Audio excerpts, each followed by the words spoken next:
Hello दोस्तों, दिल से स्वागत करता हूँ मैं वेल्थ इंस्ट्रक्टर के आज की वीडियो में। आज के वीडियो में हम चर्चा करने वाले हैं इन्वेस्टमेंट आइडियाज़। इन्वेस्टमेंट आइडियाज़ का ये पार्ट 2 है। पार्ट 1 ऑलरेडी इसी चैनल में आ चुका है, जिसमें एक स्टॉक के बारे में डिस्कस हुआ था। जैसे कि अभी आप देख सकते हैं मार्केट डाउन है, निफ्टी, बैंक निफ्टी सारे डाउन जा रहा है।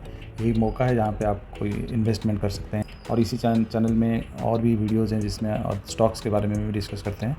तो इसी चैनल को अगर आपने सब्सक्राइब नहीं किया है तो आप सब्सक्राइब कर सकते हैं और लाइक भी कर सकते हैं। अगर काम अच्छा लगता है तो आप लाइक भी कर सकते हैं। तो चलिए शुरू करते हैं। आज इस इन्वेस्टमेंट आइडियाज़ में हम चर्चा करने वाले हैं दो शानदार स्टॉक्स के बारे में।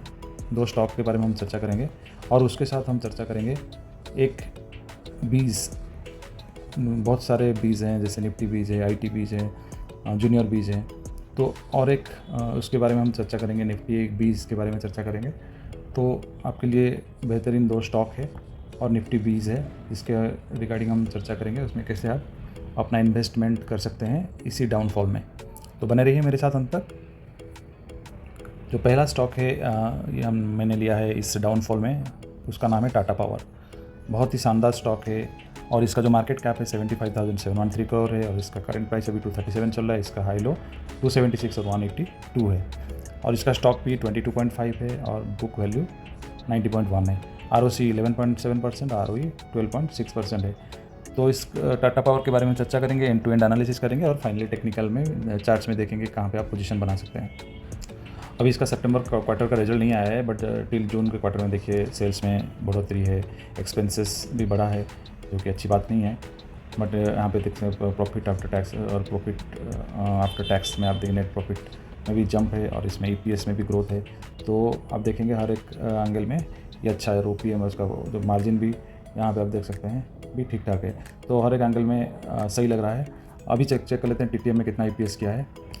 अब चेक कर लेते हैं इसका एक्चुअल वैल्यू क्या होना चाहिए। जो फेस यहाँ पे आप देख सकते हैं सेल्स इतना ज़्यादा नहीं हुआ है। अगर आप ईयर ऑन ईयर चेक करेंगे मार्च 2023 से लेके अभी तक का जस्ट 700 करोड़ का सिर्फ सेल्स हुआ है। और यहाँ पे प्रॉफिट भी देख सकते हैं 400 के करीब है। अब और भी 2 क्वार्टर बाकी है। सितंबर क्वार्टर इसमें ऐड नहीं हुआ है और उसके बाद 2 क्वार्टर बाकी है। तो उस हिसाब से यहाँ पे आप देखेंगे तो मार्जिन में भी इंप्रूवमेंट है। उस हिसाब से देखा जाए तो इसका जो EPS है, EPS का ग्रोथ है टिल नाउ EPS का ग्रोथ जो आप देख रहे हैं 11 के करीब है।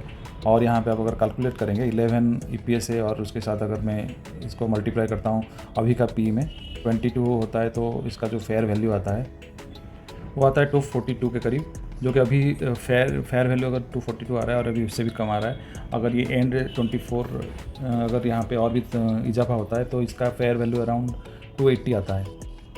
अगर मैं इसको कैलकुलेट करूँ अगर 15 रुपीज़ में 15 और अभी का P अगर मैं कैलकुलेट करूं जो कि 330 के अराउंड आ रहा है और अभी ये स्टॉक मिल रहा है आपको 230 के अराउंड। तो मैं बताऊंगा टेक्निकल चार्ट में इसको हम कैसे प्लान कर सकते हैं। कैश फ्लो में देखा जाए तो कैश फ्लो इसका पॉजिटिव है, जो कि अच्छी बात है किसी भी कंपनी के लिए। अगर यहाँ पे देखा जाए तो FIDI का यहाँ पे एक्शन देखिए, प्रोमोटर के पास 46.86% है और FI के पास 10% है। यार ये आप देख सकते हैं कंटिन्यूसली बढ़ रहा है। और यहाँ पे DI का भी कंटिन्यूसली बढ़ ही रहा है 14.59% से सितंबर में 15.68%। तो ये भी एक बहुत अच्छी बात है इस कंपनी के लिए। अब फाइनली टेक्निकल चार्ट में चेक कर लेते हैं। टेक्निकल चार्ट में यहाँ पे कंटिन्यूस गिरावट दिख रहा है, जैसे कि मार्केट में ऑलरेडी डाउनफॉल चल रहा है तो उस हिसाब से कंटिन्यूस गिरावट है। इसको बेस्ट एक्यूमुलेशन जोन आप अगर SIP के हिसाब से करना चाहते हैं, अभी करंट सिचुएशन में करंट जितना भी है वहाँ पे आप SIP का एक इंस्टॉलमेंट आप डाल सकते हैं यहाँ पे। और यहाँ पे सेकेंड इंस्टॉलमेंट डालने का टाइम आपको यहाँ पे मिलेगा 226 के लेवल पे। यहाँ पे एक इंस्टॉलमेंट डाल सकते हैं और यहाँ पे नीचे 220 के लेवल पे एक इंस्टॉलमेंट डाल सकते हैं, क्योंकि यहाँ पे बहुत अच्छा यहाँ पे सपोर्ट एरिया है। 220 के आसपास या 218 के आसपास आप और एक इंस्टॉलमेंट डाल सकते हैं। ये सेकंड होगा, ये थर्ड होगा। देन 210 में बहुत अच्छा यहाँ पे रिस्क रिवार्ड मिलेगा। 210 में एक अच्छा खासा सपोर्ट है। और 200 आप अगर 4 भागों में करना चाहते हैं तो 1 2 3 4 और ये 5 एरियाज़ में दे रहा हूँ जहाँ पे आप अपना एक छोटा छोटा इन्वेस्टमेंट कर सकते हैं। और मैं दे रहा हूँ ये आपको हर एक 10 रुपीज़ में एक सपोर्ट है। या आपको 2 ही इंस्टॉलमेंट करना है तो आप अभी एक कर सकते हैं और 210 में जब आएगा तब कर सकते हैं। अगर आप 4 भागों में करना चाहते हैं तो ये मैंने ऑलरेडी आपको बता दिया। 236 एक अभी का होगा और 226 220 210 एंड 200 रुपीज़। और इसका सबसे बेस्ट वैल्यू जहाँ पे आता है, ये आएगा नहीं आएगा मुझे नहीं पता, बट 190 यहाँ पे एक अच्छा खासा सपोर्ट है तो आप इसी हिसाब से अपना इन्वेस्टमेंट प्लान कर सकते हैं। इस लिस्ट में मेरा जो दूसरा स्टॉक है उसका नाम है टाटा मोटर्स। दोनों ही टाटा ग्रुप की ही कंपनीज़ हैं। अभी जो स्टॉक का प्राइस चल रहा है 627 चल रहा है। इसका मार्केट कैप है 2,29,775 करोड़ है और इसका हाई लो 678 375 है। स्टॉक का पी भी अच्छा है, अभी 20.7 चल रहा है और इसका डिविडेंड भी पेइंग कंपनी है। ROC इसका 5.95% है, ROE 5.62% है। और इसका जो आप प्रॉफिट लॉस स्टेटमेंट में भी देख सकते हैं कितना जंप है फ्रॉम मार्च 22 से यहाँ पे 3, कितना अच्छा खासा जंप है सेल्स में। और अभी तक का शानदार रिजल्ट यहाँ पे पेश किया था लास्ट क्वार्टर में। और यहाँ पे आप देख सकते हैं, आप ऑपरेटिंग प्रॉफिट भी देखिए किस हिसाब से बढ़ रहा है और यहाँ पे मार्जिन में भी इम्प्रूवमेंट आ रहा है कंटिन्यूसली। अब मार्जिन भी देखिए, ऑपरेटिंग मार्जिन में भी कितना अच्छा खासा ग्रोथ है फ्रॉम 9% टू 11%। और यहाँ पे नेट प्रॉफिट भी देखिए किस हिसाब से जंप है। यहाँ तक तो नेगेटिव में था और उसके बाद मार्च 23 में ये पॉजिटिव में आया था और उसके बाद अभी तक देखिए अराउंड 7,000 करोड़ का यहाँ पे प्रॉफिट दे दिया है। और इसका जो EPS का जंप देखिए, EPS का किस टाइप का ग्रोथ है। तो इसका मिनिमम जो टारगेट है 1000 का टारगेट, एटलीस्ट 2 ईयर में इसका जो वैल्यू 1000 का आराम से हो जाएगा। हम इसका चर्चा करेंगे कैसे हम इसका कैलकुलेशन करेंगे। इसका जो आप देख सकते हैं अभी तक का EPS है वो 32 रुपीज़ है। अभी तक का जो आप देख सकते हैं यहाँ पे 32 रुपीज़ है इसका EPS। और अभी और भी क्वार्टर्स बाकी है। अभी सितंबर का क्वार्टर भी नहीं आया है यहाँ पे और 2 क्वार्टर भी बाकी है। तो एटलीस्ट अगर मैं इसको मान के चलूँ ये EPS बढ़ के अगर अराउंड 35 to 40 होगा, मैं ये तो मिनिमम मान के चल रहा हूँ। बट इवन 32 में भी अगर आप चेक करेंगे तो 32 में अगर अभी का इसका जो P20 है तो इसका जो फेयर वैल्यू आता है वो आता है 640। अगर मैं इंडस्ट्री P से बहुत ही कम P है, अगर मैं इंडस्ट्री के अभी के P के हिसाब से मैं करूं और अभी तक का जो TTM ये तो इससे भी ज़्यादा होगा, बट मैं अभी के हिसाब से कर रहा हूं तो 32 और इसका जो इंडस्ट्री P चल रहा है 32, उस हिसाब से इसका जो फेयर वैल्यू होना चाहिए वो है 1024। आप देख सकते हैं, मैं तो 2 साल का बोल रहा था 1000, बट अगर फेयर वैल्यू देखेंगे और किसी कंपेयर करेंगे इंडस्ट्री पे के स्टैंडर्ड के हिसाब से तो इसका फेयर वैल्यू ऑलरेडी 1024 है।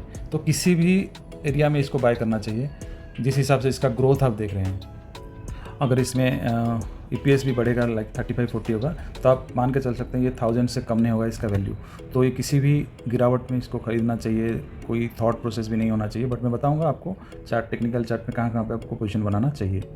और यहाँ पे प्रोमोटर्स का होल्डिंग आप देख सकते हैं 46.38% है और यहाँ पे FI कंटिन्यूसली बढ़ाते जा रहे हैं। आप जून से सितंबर क्वार्टर में आप देख सकते हैं।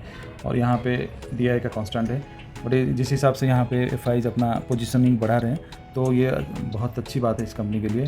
तो मिनिमम आप 1000 टारगेट के लिए इसमें लॉन्ग टर्म होल्डिंग कर सकते हैं। और फाइनल टेक्निकल चार्ट में हम चेक करते हैं। अभी टेक्निकल चार्ट में आपको जो मिल रहा है, इसका जो टेक्निकल चार्ट में ये बहुत अच्छा सपोर्ट एरिया है 626। यहाँ पे आप अपना पहला इंस्टॉलमेंट यहाँ पे आपको करना चाहिए अभी करंट पोजीशन में। और उसके बाद अगर ये फिर भी और भी करेक्ट होता है लाइक 620 रुपीज़, यहाँ पे एक अच्छा खासा 615 to 20 रुपीज़ में यहाँ पे आप देख सकते हैं यहाँ पे अच्छा खासा सपोर्ट है 610 के अराउंड। ये एरिया है जहाँ पे आपको और एक पोजीशनिंग में डालना चाहिए। ये सेकंड इंस्टॉलमेंट होगा 610 में और 599 यहाँ पे अच्छा खासा सपोर्ट आप देख सकते हैं 599.45 और 600 के आसपास आपको थर्ड इंस्टॉलमेंट आपको जाना चाहिए। और भी गिरा तो यहाँ पे बड़ा अमाउंट आपको फोर्थ इंस्टॉलमेंट के तौर पे यहाँ पे 560 में करना चाहिए। तो यहाँ पे 4 इंस्टॉलमेंट में कर सकते हैं या 2 इंस्टॉलमेंट करेंगे तो यहाँ पे 1 इंस्टॉलमेंट वहाँ पे और 600 के आसपास सेकेंड इंस्टॉलमेंट करना चाहिए। और इसका जो मिनिमम टारगेट होगा आप 1000 रुपीज़ के लिए आप इसमें इन्वेस्ट कर सकते हैं। तो इस हिसाब से आप अपना पोजीशनिंग बनाइए। ये इसका जो रिजल्ट जिस हिसाब से बढ़ रहा है आगे, तो आपको EPS ग्रोथ सब कुछ देखते हुए मैं दे रहा हूँ, आप इसको अपने पोर्टफोलियो में आज ही ऐड करें। और मेरा जो फाइनल तीसरा जो इन्वेस्टमेंट प्लान है वो है ITBs। जैसे कि आपको पता है कंटिन्यूसली IT गिर रहा है, निफ्टी IT गिर रहा है, IT के कंपोनेंट गिर रहे हैं। और यहाँ पे बहुत सारे वर्ल्ड के जो सिचुएशन चल रहा है अभी, उस हिसाब से ऑर्डर बुक में कमी है। उनका IT कंपनीज़ के ऑर्डर बुक्स में कम हो रहा है, उनका गाइडेंस में भी कमी आ रहा है, मैनेजमेंट गाइडेंस भी कम हो रहा है फॉर ईयर 24 के लिए। तो उसी हिसाब से ये गिर रहा है और यही अपॉर्चुनिटी है आपका, राइट अपॉर्चुनिटी एंटर करने के लिए IT में। क्योंकि IT जिस टाइम पे गिरा है आपको एक इंस्टॉलमेंट में करना पड़ेगा। अगर आपके पास कोई दिग्गज IT के शेयर्स नहीं है लाइक TCS हो गया, इन्फोसिस हो गया, HCL टेक हो गया, ऐसे कंपनी में अगर आपका शेयर्स नहीं है तो आप ITBs को आपके पोर्टफोलियो में डाल सकते हैं। ITBs आपके आप देखेंगे तो ये अवेलेबल है किसी में भी आप देखेंगे, जीरोधा हो, एंजल वन, इन कोई भी स्टॉक ब्रोकिंग में ये अवेलेबल होता है। तो ITBs में आप अपना इन्वेस्टमेंट कर सकते हैं। और यहाँ पे हाई से ही अभी ऑलरेडी करेक्ट बहुत हो चुका है, तो आपको इस एरिया में आपको पहला इंस्टॉलमेंट जाना चाहिए, जो अभी करंट पोजीशन है 32.10 रुपीज़ में। और उसके बाद आपको सेकेंड इंस्टॉलमेंट, 2 ही इंस्टॉलमेंट में आपको करना है। यहाँ पे एक इंस्टॉलमेंट में जाना चाहिए, अगर ये नीचे आता है 28 रुपीज़ के अराउंड, यहाँ पे आपका दूसरा इंस्टॉलमेंट जाना चाहिए। तो इस हिसाब से आप अपना पोजीशनिंग बनाइए। और ये अच्छा खासा करेक्ट हो चुका है, और मेरा जो दाव है कि ये आगे जाके यहाँ पे आपको अच्छा खासा मुनाफा करके देगा।